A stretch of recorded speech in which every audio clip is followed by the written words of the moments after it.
Welcome to the Financial Accounting Mastery Program by Genius App. In this lesson, we're going to be doing part 2 of the conceptual framework. So if you didn't watch the previous video or lesson whereby we introduce financial accounting as a discipline and also introduce the conceptual framework, please start over there before you watch this lesson. So in this lesson, we're going to be speaking about the elements of the financial statements. So we're going to cover the elements of the financial statement, the asset definition, the liability definition, equity, and the recognition criteria. So by the end of this lesson, you will understand the building blocks of financial reporting or financial statements. So let's start by the elements of the financial statements. So financial statements are built from 5 main elements, right? 5 main elements. These 5 main elements can be categorized under 2 buckets, right? The first bucket is your financial position, and the second bucket is your financial performance. So starting with the financial position, we're basically speaking about assets, liability, and equity. We're going to break down these elements further in the coming slides. However, you should know that when we're speaking about financial position, we're speaking about assets, liabilities, and equity. And you would have seen, or you're still going to see, that we have what we call the statement of financial position, which basically depicts your asset, your liabilities, and equity as a company. Right, that's what the statement of financial position does. So we're going to unpack what each of these elements means. However, you need to know that under financial position, we're basically saying asset, liability, and equity. And under financial performance, we have 2 elements, which is your income and expenses. And you would know that we have a statement of comprehensive income, which basically our statement of profit and loss. Some people refer to it as like that, which basically depicts your income and expenses, right? So you shouldn't worry too much right now about what each of these mean. We're going to unpack it further, or we're going to unpack what the conceptual framework tells us about these elements. For now, I just need you to know that there are 5 main elements: asset, liability, equity, income, and expenses. So every transaction affects one or more of these elements. Every transaction should fall under one or more of these elements. It should either be an asset, a liability, equity, income, or expenses. So let's start by breaking down what is an asset, right? So we're going to go directly to the conceptual framework, because remember we said the conceptual framework is the foundation, right? It's where we get the guiding principles of these definitions of what something means, what should we present, how should we present it, right?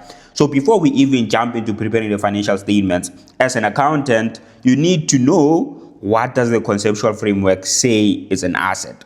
So the conceptual framework says an asset is a present economic resource controlled by an entity as a result of a past event. So here there are 3 key main things that you always need to prove whenever you're trying to determine whether a certain thing is an asset or not. Number 1, you see I separated them in color. So number 1, you need to prove if there's an economic resource. Number 2, you need to prove that the economic resource is controlled by an entity. Number 3, you need to prove that the control happened as a virtue of a past event. So you need to prove 3 things. 1, present economic resource exists. 2, is it controlled by an entity. 3, is there a past event? So you might be asking yourself, what is an economic resource? So basically, the conceptual framework tells us further, but an economic resource is basically a right that has potential to produce future economic benefits. So it's what? A right that has potential to produce future economic benefits. And I give you examples such as cash.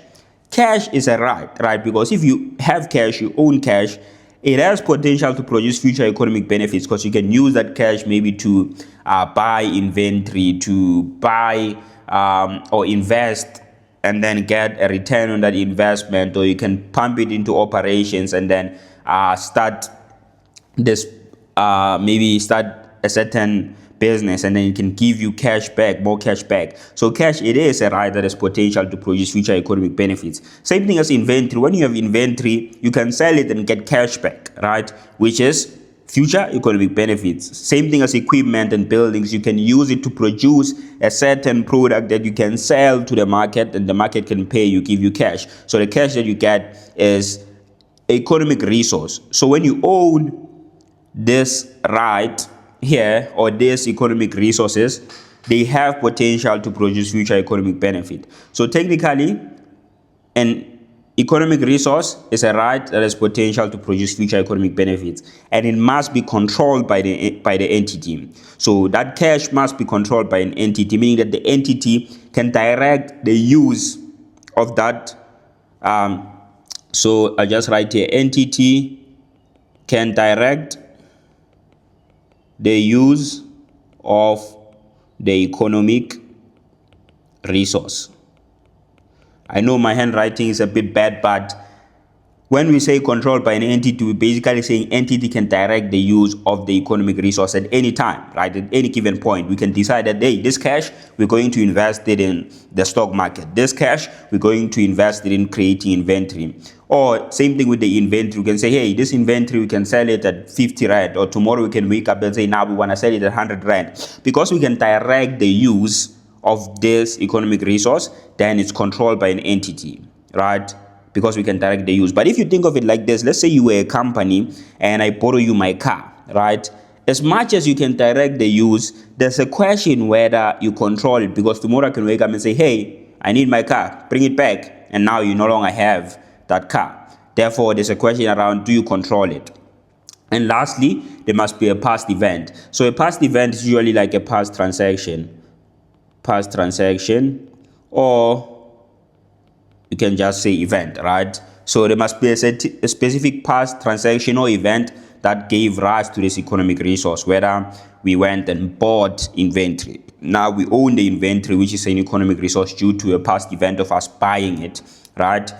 Same thing as equipment and buildings. We went and bought equipment and buildings. Now we own equipment and buildings as a virtue of a past event, which is us buying it. So what I want you to understand is there are three elements that you always need to prove when you're proving whether something is an asset. There is a present economic resource that is controlled by an entity as a result of a past event. And an economic resource is the right that has potential to produce future economic benefits. So let's go to the liability definition. So liability definition, the conceptual framework says, is a present obligation of an entity to transfer an economic resource as a result of a past event.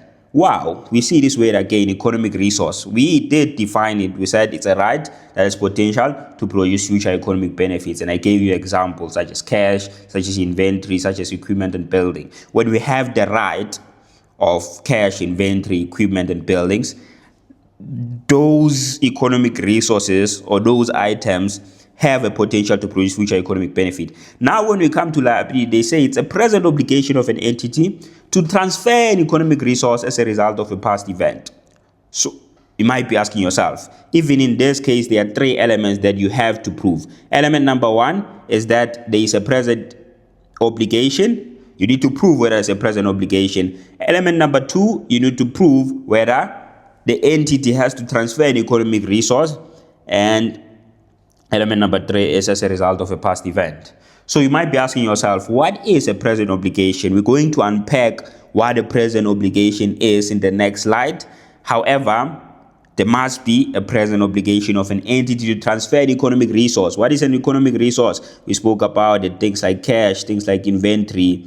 So if we have a present obligation to transfer these economic resources as a result of a past event, right?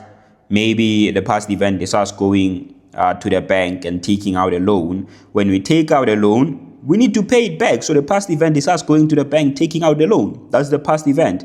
Now, we have an obligation to pay back the bank in future, to give the bank cash in future. That's us transferring the economic resource. So we have a present obligation to transfer an economic resource, which is cash, repayment of the loan.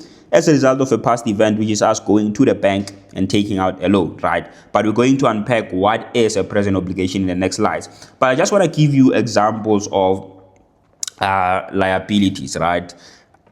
Which is your bank loans. I spoke about it. When you go to the bank and take a loan, you have an obligation to pay back the bank in future. Accounts payable, if you go to a supplier, take stock on credit, now you have an obligation to transfer an economic resource, which is cash, by repaying that stock as a result of a past event, you taking it out on credit. Same thing as taxes payable, salaries payable. You owe whether SARS or you owe employees to pay them for their services, right? So that's a liability, is basically that. Now let's speak about two common types of obligations. Like I said, you have to have a present obligation. For you to determine whether you have a present obligation, there are two common types of obligations. One is a legal obligation. Two, a constructive obligation, right? So let's start with the legal obligation. Legal obligation is usually an obligation that arises due to a contract or laws and regulations. So I'm going to give you an example. With a contract, we're thinking about something such as these two actually are a great example. Bank loans, agreements, and amounts owed to suppliers. Those things arise as a result of a contract, because we go to the bank, we say, hey, we want a loan. The bank is going to draft the contract for us and say, okay, cool, we're going to give you this amount of cash, and these are the terms, right? You need to repay it every month. These are your repayment amounts.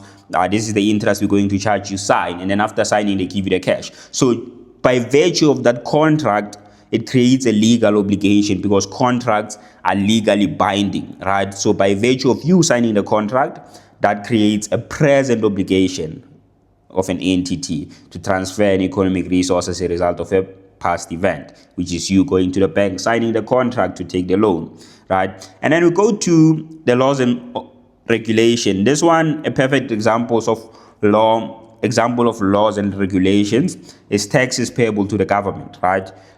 You didn't sign any contract with the government that you're going to pay them tax, right? However, what happens is, because of laws and regulations, because of the tax standard that the government has implemented, the tax legislation, you need to pay tax as a business. As long as you're operating, you're making a profit, you need to pay tax. So those taxes and taxes payable, they are an obligation, a legal obligation that arises due to laws and regulation. Why is this important? Because whenever you're discussing the liability definition and you're wanting to prove that there is a present obligation, you need to use these terms to say, hey, there's a legal contractual obligation because we have a contract with the bank, right? There's a legal obligation that arises due to laws and regulations because there's a tax legislation. You need to fall back to this to explain whether there's a present obligation or not. And a present obligation only arises if we have a legal obligation, which arises if we have contractual obligation or obligation as it arises from laws and regulation. Interesting. And now we go to the constructive obligation. So constructive obligation arises by virtue of two things. Number one, businesses' common practices and policies. Number two, public commitments, right? So with this first one, this is a perfect example. If a company consistently pays employees bonuses, even though it is not legally required to do so, let's say you work for a specific company, in the contract, employment contract, they never specify that you're going to get a bonus, but you've been working for it for 10 years, and each and every year, they're paying out a specific amount as a bonus.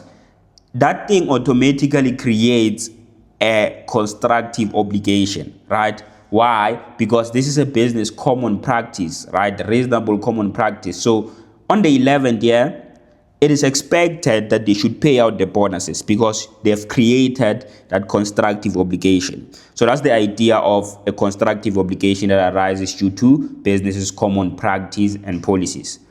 Same thing with, so if we go to number two, a constructive obligation can arise due to public commitments, right? Let's say, for example, a business, let's say Vodacom, for example, comes out and say, hey, we're going to build 100 houses in a specific township. We're going to build 100 houses in Soweto. We're going to build 100 houses in Diepsloot. By virtue of them coming out publicly and saying that, and if it's like, let's say, the CEO and whatever it is, it automatically creates a constructive obligation because they've given the public, they've made a public commitment to do that. So the accountants need to go back and calculate how much it's going to cost them to build those houses and put it in the financial statements as a liability. Why? Because it is a present obligation that arises due to a public commitment that was made by the business. It's a constructive obligation. Hope that makes sense. And then we go to equity. So the conceptual framework tells us that equity is the residual interest in the assets of an entity after deducting liability. So in simple terms, because I like keeping things simple, basically means equity is equals to your asset less your liability. So what we're saying here is equity is basically what the business owns less what the business owes. What the business owns less what the business owes. So if you're saying these are the total assets that the business own less all the liability that the business owes, the cash that's left is the cash that owners can take, right? Obviously still sitting in the business. That's why we're saying equity represents the owner's claim or wealth in the business, because the owner can't just take all the assets that are in the business. First, they have to pay back whatever they owe. And after paying back whatever they owe, what's left, which is equity, it's their claim or wealth in the business. I hope that makes sense. Income and expenses. So I'm moving pretty quickly on these two because they're really important ones that you need to understand because they always come up in discussion questions, asset and liability. Those two definitions you really need to understand. However, income and expenses, these are elements that we see in business performance, right? The financial performance of a business. So income and expenses, I want you to think of it in broad terms, right? In simple terms. It's basically an increase in economic benefits, such as if you make sales revenue, you make service revenue, or you make some sort of income, that's like an income, right? Your economic benefits are increasing because you're getting this cash, right? And expenses is a decrease in economic benefits. If you have to pay salary expenses or rent expense, then your economic benefits are decreasing because your cash is decreasing. So your economic benefits or economic resources are decreasing. Therefore, that's an expense. Now let's go to the recognition criteria. Let's go to the recognition criteria. So not every item automatically appears in the financial statements. It can meet the definitions, the asset definition, liability definition. So here I want to speak about the recognition criteria. I want you to think of the asset definition and liability definition because they usually test those two together, right? They'll either test asset definition and recognition criteria or liability definition and recognition criteria. So I really want you to think of those two. However, recognition criteria, we're saying that not every item is automatically going to be recognized in the financial statements or is going to automatically appear by virtue of it meeting the definition. An item is recognized only if it meets the recognition criteria. And what is the recognition criteria? There are two key criteria that need to be met. One, the criteria that needs to be met is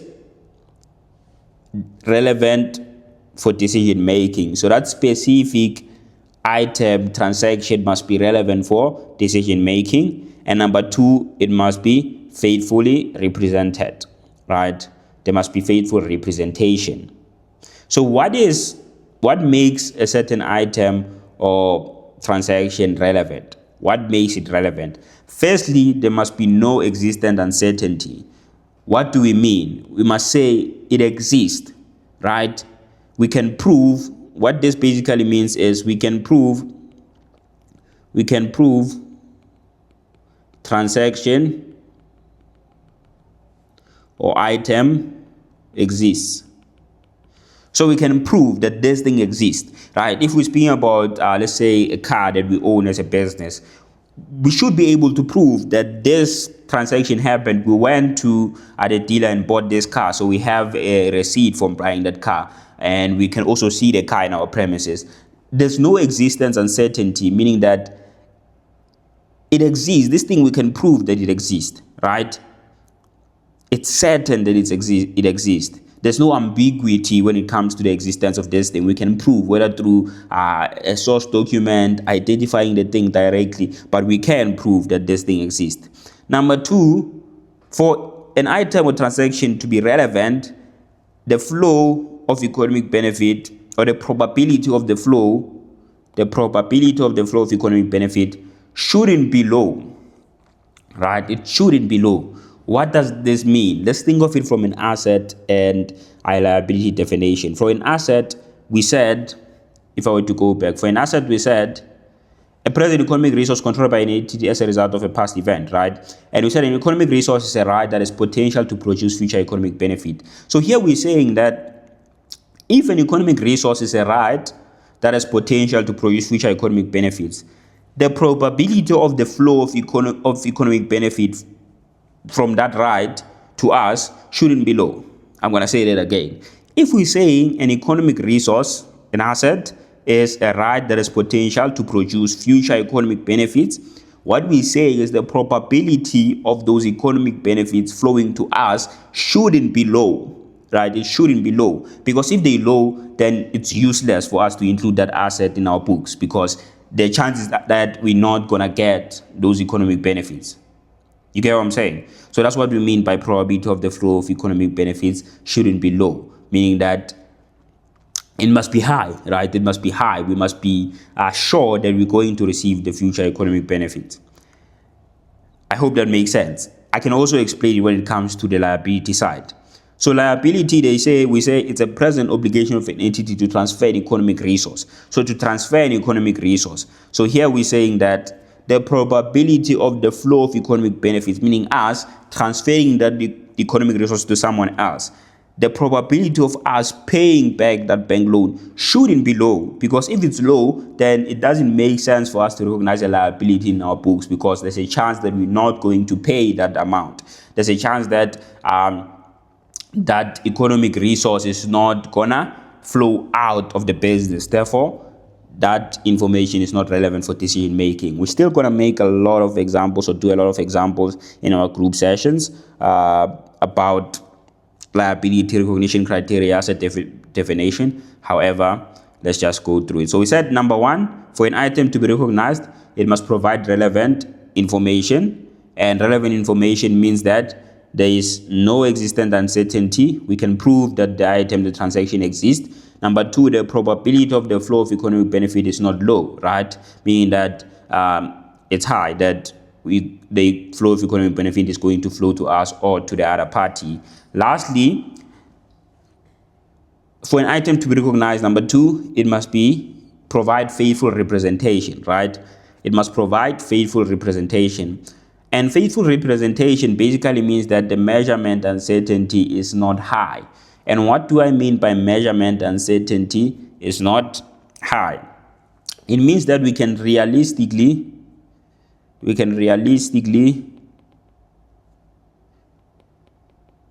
put a value to the item, asset, liability, whatever it is. We can realistically put a value to it, because if we can't measure it, if we can't put a value to it, then how are we going to include it in our financial statements? Because we can't put a value, right? Because financial statements have to tell a financial story, which is in values, is in amounts. So measurement uncertainty shouldn't be high. And uncertainty basically means that the ambiguity, it shouldn't be high. We should be realistically be able to put a value on it. Even if we don't have a specific value, but we should be able to realistically come up with an estimate, a realistic estimate for that thing, right? So that's why we're saying measurement uncertainty is not high. Because if something we can't measure it at all, then we don't need to put it in our books, because that won't be faithful representation. So that's the recognition criteria. So just to sum up the recognition criteria, not every item automatically appears in the financial statements. Not every item automatically appears in the financial statements. An item is recognized when it meets one, the asset definition, or the definition of that thing. of the element. Number 2, when it meets the recognition criteria, right? We spoke about the definitions. We spoke about the recognition criteria. So recognition simply means including an item in the financial statements. So for us to include something in the financial statements, it must provide relevant information and be faithfully represented. And the key idea here is every transaction in accounting affects at least one of these elements. It's either going to be an asset, a liability, equity, income, or expenses. And understanding these elements makes accounting much easier to understand. If you understand what is an asset, what is a liability, what is equity, what is income, what is expenses, it will make accounting so much easier.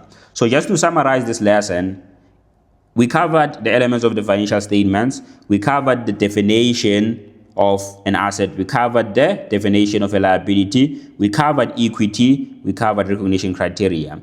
These elements form the foundation of financial reporting. So you really need to understand them, even if it means rewatching this video again. Just to understand, make sure that you do so. Thank you for watching the Genius App Mastery Program.